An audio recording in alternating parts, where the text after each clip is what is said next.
Today, I am concluding the interview with David Lung. He is the CEO of a company that produces a product called New Caffeine. Today, we're talking about how to keep things simple in your business so you can get through those tough days.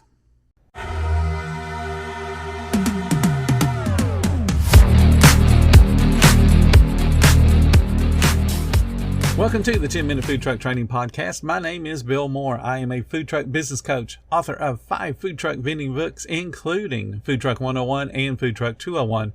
This podcast is all about helping you start and grow your food truck business. Ever met a foundation that does it all? Say hi to NARS Light Reflecting Foundation. Makeup meets skincare in a bottle.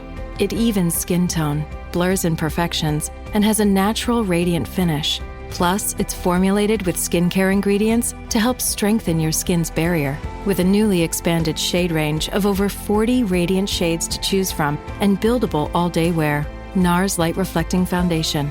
Find your perfect match. From the standpoint of a food truck owner, time management is a challenge. And I know you've got really a product that's in its infancy and certainly in an industry that not a whole lot of people know about. So how do you manage time? Maybe we got some tips that somebody else can take inspiration from. How do you manage time to get things accomplished in your company? Thinking about that, product quality focus is where I try to prioritize time. And what do I mean by that and why? It sounds new age businessy and whatever. Right. But the truth is, bad experience equals no customers equals no revenue, right? That's the way business works.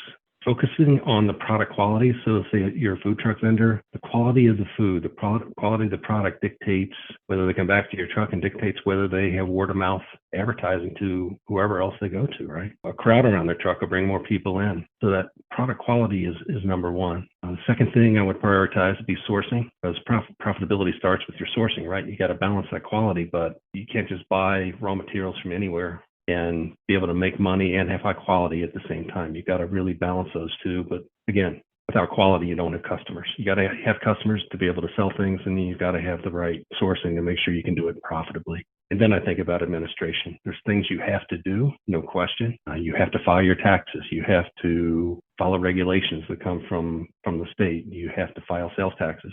But if I were to put something third in line, that's it. I'll either find the extra time. There's no such thing as a 9 to 5 as a business owner, right? Exactly. And a food truck is that. It's just a small business. I'll do that after hours or wherever else, but without the other two being first, I don't know how anybody could succeed. Well, I can tell you right now, they don't. If you're not focused on really two things in a food truck, you got to be focused on the quality. You got to be focused on the service. If you don't do those two things well, you might make money for a short term, but you won't last long term. If they're like every other small business, then you can't afford $100,000 a year of an advertising budget. So without the word of mouth, you're out of luck.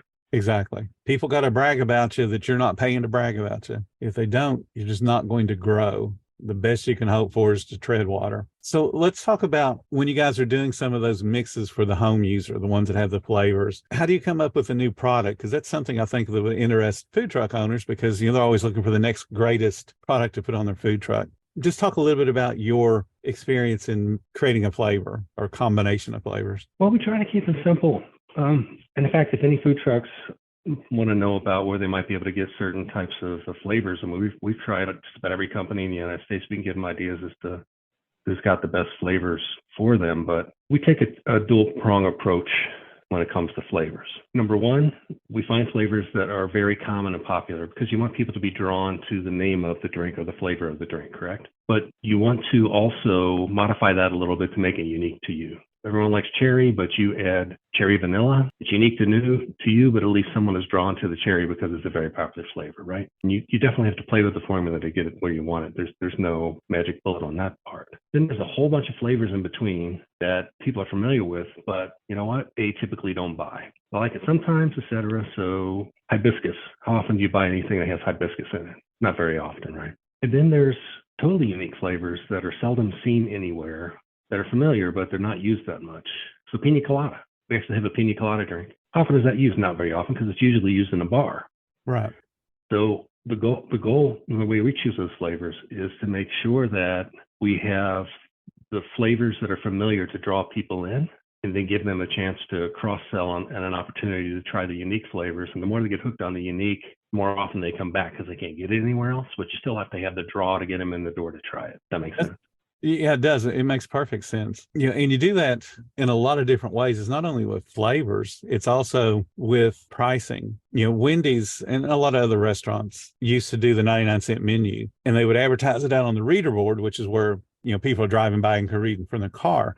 But when you would get inside the restaurant, there was very little about the 99-cent menu because we wanted them to spend more money than 99 cents. But the 99 cents brought them in. What you say is exactly right. The recognizable flavor brings them in. And then once you got them in, you trade them off onto the more expensive, more exotic, maybe even crazy combinations that they wouldn't necessarily try at home because it sounds too crazy, but they'll try it when they're out just because they have the chance to try it. And if you can hook them on it and it's something unique, they're coming back to you because they can't find it anywhere else. So yeah, that makes perfect sense. Food trucks do that all the time. Well, we know who the master of that is. That's food truck company, the drink truck organization we've been talking about. I mean, they're masters at that. Yeah, they have a bunch of different flavors. And just so that people understand, we're talking about a food truck that's primarily drink focused. They don't sell a whole lot of food. Yes. So people aren't coming there for the food. They're coming there for the drinks. And like I said, every time that we drive by them, and we go to the community they're in probably once or twice a week,